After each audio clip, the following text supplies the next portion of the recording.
Hi. En las tranquilas aguas de una ciudad provincial se escondían corrientes de envidia, venganza y doblez. Si quieres saber cómo un cartero común se transformó en un criminal escurridizo, suscríbete al canal, dale like a este video y quédate con nosotros hasta el final. Mérida, México, 3 de junio de 2017. La tranquilidad matutina del centro colonial fue interrumpida por el sonido de sirenas policiales. Los residentes locales, acostumbrados al ritmo pausado de la vida, observaban con curiosidad cómo varios coches patrulla se detenían frente a una casa discreta en la calle 60. El detective Raúl Domínguez, investigador de 39 años con 15 años de experiencia, cruzó el umbral de la modesta vivienda y se quedó inmóvil, sin poder creer lo que veían sus ojos. En las paredes de la habitación que servía como despacho al dueño de la casa, colgaban decenas de recortes de periódicos, fotografías y notas, todos relacionados con un solo caso: el misterioso criminal conocido como el Recaudador o el Mendigo con Cuchillo, a quien Domínguez había perseguido sin éxito durante los últimos 14 años. El propietario de la casa, Miguel Ángel Ortega, de 45 años, cartero con una impecable reputación de 20 años, había sido detenido la noche anterior bajo sospecha de una serie de extorsiones y homicidios que habían sacudido Mérida desde 2003. Para muchos residentes de la ciudad, esta noticia parecía impensable. El hombre al que diariamente recibían con una sonrisa al entregarles el correo resultaba estar implicado en crímenes que habían mantenido aterrorizada a toda la comunidad local durante más de una década. La historia del Recaudador comenzó hace 14 años, cuando la familia Gómez recibió una extraña carta. El sobre, marcado con una gota negra en la esquina inferior derecha, contenía la exigencia de colocar 5.000 pesos en un sobre idéntico y dejarlo junto a la puerta 3 días después. La carta estaba firmada como el Mendigo con Cuchillo. La familia ignoró la amenaza, considerándola una broma tonta, pero una semana después, su hija de 19 años, María Gómez, fue encontrada asfixiada en su propia cama. Así comenzó el horror que sumergió a Mérida en una atmósfera de desconfianza y miedo generalizado. Mérida, centro histórico de la península de Yucatán, siempre se había distinguido por su seguridad y bajo índice de criminalidad en comparación con otras ciudades mexicanas. Por esta razón, la serie de misteriosos asesinatos y extorsiones provocó un verdadero pánico entre los residentes locales. La ciudad, construida sobre las ruinas de la antigua ciudad maya Tejó, consta de estrechas calles sinuosas, edificios coloniales y patios interiores ocultos a miradas indiscretas. Esta particularidad arquitectónica, tan atractiva para los turistas, creaba condiciones ideales para un criminal, permitiéndole permanecer inadvertido. Miguel Ángel Ortega nació en una familia pobre en las afueras de Mérida en 1972. Su infancia estuvo marcada por una constante lucha por la supervivencia. Su padre, jornalero en obras de construcción, se volvió alcohólico tras una lesión laboral que le privó de ingresos regulares. Su madre, empleada de limpieza en casas adineradas del centro histórico, apenas lograba llegar a fin de mes para alimentar a Miguel y a su hermano gemelo Mateo. Los registros escolares muestran que Miguel era un alumno tranquilo pero capaz. Los maestros destacaban su pulcritud y atención al detalle, pero también registraban su timidez y dificultades para relacionarse con sus compañeros. En la adolescencia, los hermanos comenzaron a mostrar diferencias de comportamiento. Mientras Miguel se volvía cada vez más callado y metódico, Mateo mostraba agresividad y tendencia a infracciones menores. En 1997, Miguel ingresó a trabajar en el Servicio Postal de Mérida. Sus colegas lo describían como un empleado puntual y confiable que nunca generaba quejas. Su apariencia anodina y comportamiento discreto lo hacían prácticamente invisible para quienes lo rodeaban, cualidad que posteriormente jugaría un papel crucial en su actividad criminal. Según registros oficiales, Mateo Ortega falleció en 2002 como resultado de un accidente en una obra de construcción. El cuerpo, gravemente desfigurado por el impacto tras caer de varios pisos, fue identificado principalmente por la ropa y objetos personales, ya que el rostro resultó irreconocible. Debido a la falta de recursos para un análisis forense exhaustivo en aquel momento y la aparente claridad del accidente, las autoridades se conformaron con la identificación proporcionada por la madre de los hermanos. Esta negligencia en los procedimientos de identificación, más tarde considerada una grave falla institucional, permitió que se desarrollara una elaborada suplantación de identidad. El primer caso de extorsión, la carta a la familia Gómez, coincidió con el primer aniversario de la muerte de Mateo. Este marcador temporal, inicialmente inadvertido por la investigación, posteriormente se convertiría en un detalle importante en el perfil psicológico del criminal. Durante los 14 años que el recaudador operó en Mérida, no siempre logró mantener un perfil completamente invisible. En 2009, una cámara de seguridad de un banco captó brevemente a una figura dejando un sobre en un buzón cercano a la casa de una de las víctimas.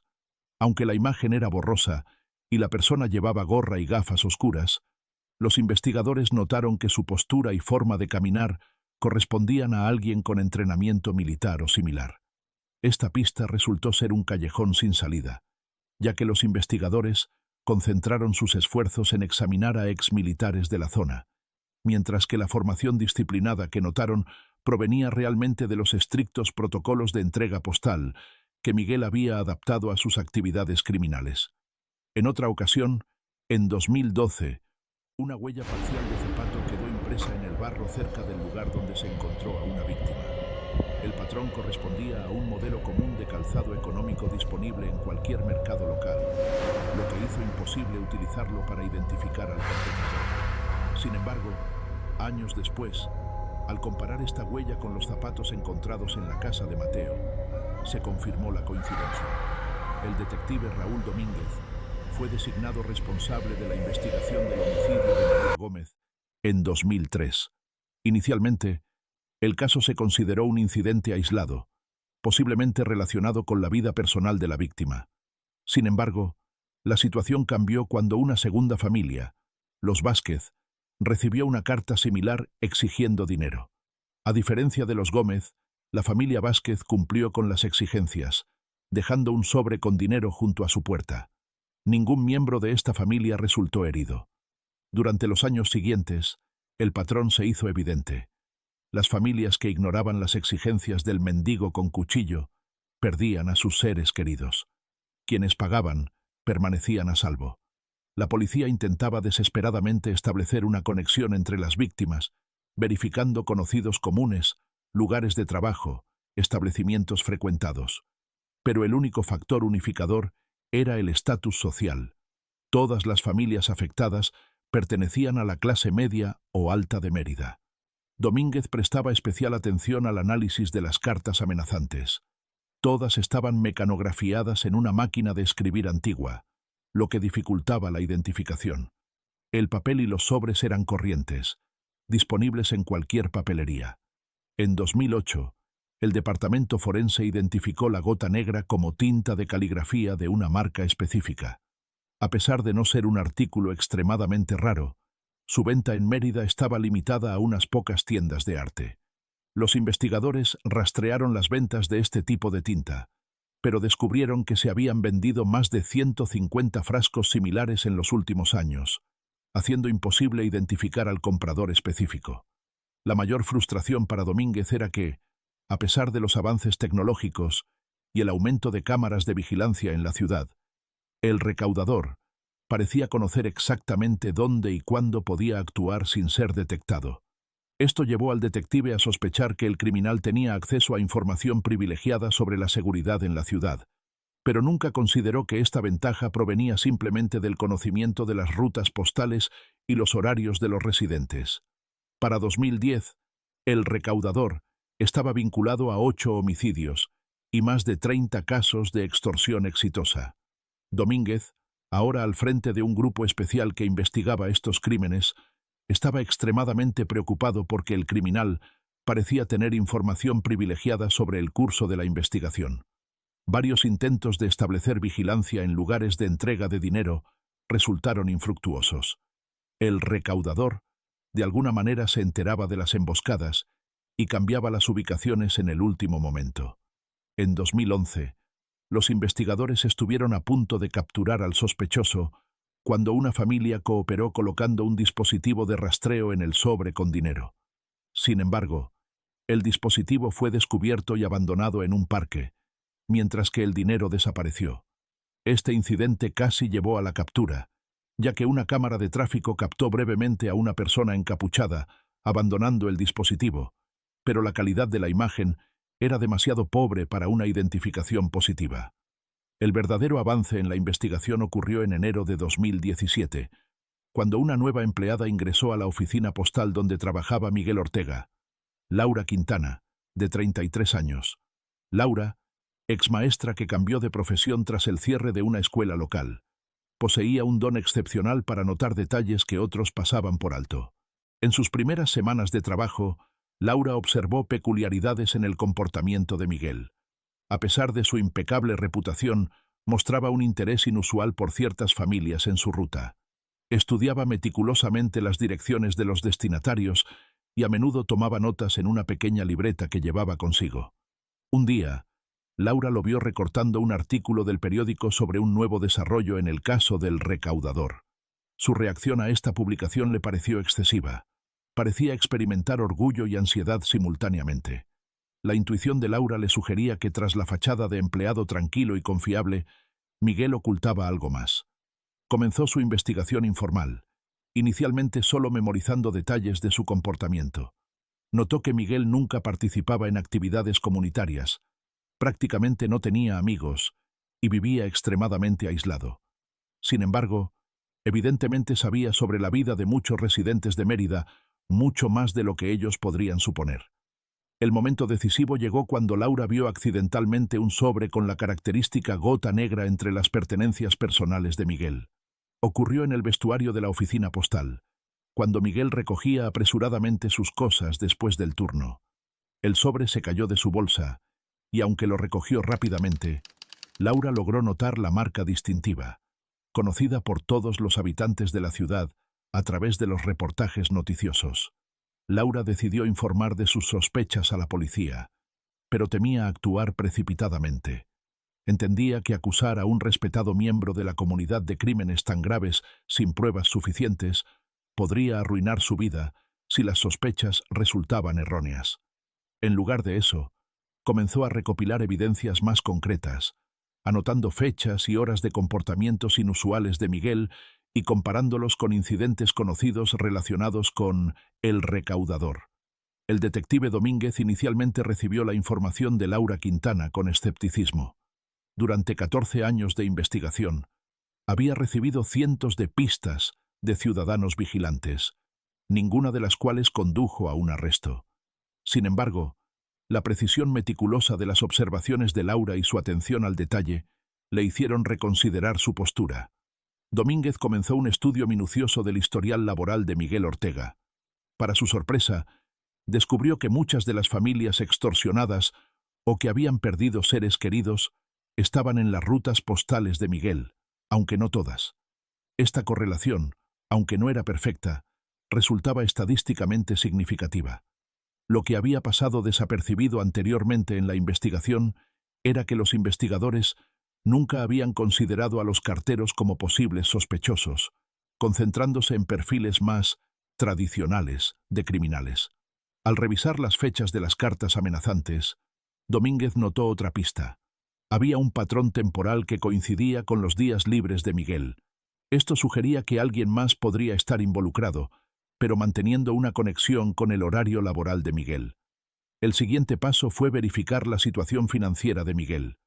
A pesar del modesto salario de cartero, Ortega había adquirido recientemente una pequeña casa y un automóvil, lo que parecía desproporcionado para sus ingresos oficiales. Una investigación más detallada reveló que Miguel tenía una cuenta bancaria en el vecino estado de Campeche. Al principio, los depósitos eran pequeños y espaciados, lo que explicaba por qué no habían activado alarmas bancarias automáticas. Sin embargo, con el tiempo, las cantidades habían aumentado gradualmente. Miguel había tenido cuidado de no hacer depósitos que superaran los umbrales que podrían desencadenar alertas de actividad sospechosa. La policía estableció vigilancia discreta sobre Miguel. Agentes vestidos como ciudadanos comunes Lo seguían a distancia segura, registrando cada uno de sus movimientos. Se descubrió que 2 veces por semana, después del trabajo, Miguel viajaba a un área remota en las afueras de Mérida, donde visitaba una casa discreta. Estas visitas duraban varias horas, tras las cuales regresaba a su hogar. La verificación mostró que la casa estaba registrada a nombre de Marta Ortega, la difunta madre de Miguel, fallecida 5 años atrás. Según documentos oficiales, la casa debería estar desocupada. Los vecinos raramente veían actividad alrededor, solo notaban que a veces por la noche las luces estaban encendidas. Intrigado por este descubrimiento, Domínguez solicitó autorización para ingresar secretamente a la casa. Obtenidas las órdenes necesarias, un grupo especial realizó la operación mientras Miguel estaba trabajando. Dentro, encontraron algo que cambió toda la investigación. La casa estaba equipada como vivienda para otra persona, con provisiones de alimentos, ropa y efectos personales. Pero lo más sorprendente fue el hallazgo de una antigua máquina de escribir, exactamente como la utilizada para redactar las cartas amenazantes, y un juego de plumas caligráficas con un frasco de tinta negra. En el ático de la casa, en una habitación oculta, se encontraron sobres con la gota negra, listos para usar, y borradores de nuevas cartas amenazantes. En la pared colgaba un mapa de Mérida con marcas de residencias de víctimas y objetivos potenciales. Junto al mapa había una fotografía. En ella aparecían 2 jóvenes idénticos, evidentemente hermanos gemelos. La investigación posterior condujo a un descubrimiento impactante que explicaba cómo Mateo había logrado vivir todos estos años sin documentación. Los hermanos habían creado una elaborada red de supervivencia. Mateo nunca salía durante el día y evitaba cualquier contacto con servicios que requirieran identificación. Para las necesidades médicas, Miguel obtenía medicamentos con sus propias recetas y los compartía con su hermano. Para los escasos momentos en que Mateo necesitaba interactuar con el mundo exterior, utilizaba una identificación falsificada a nombre de un primo lejano fallecido, cuya muerte nunca había sido registrada oficialmente. Los investigadores descubrieron que el cuerpo identificado como Mateo, en 2002, pertenecía a un trabajador de construcción, cuyo rostro había quedado irreconocible tras una caída. La identificación se había realizado principalmente a través de la ropa y objetos personales que los hermanos habían intercambiado deliberadamente con la víctima.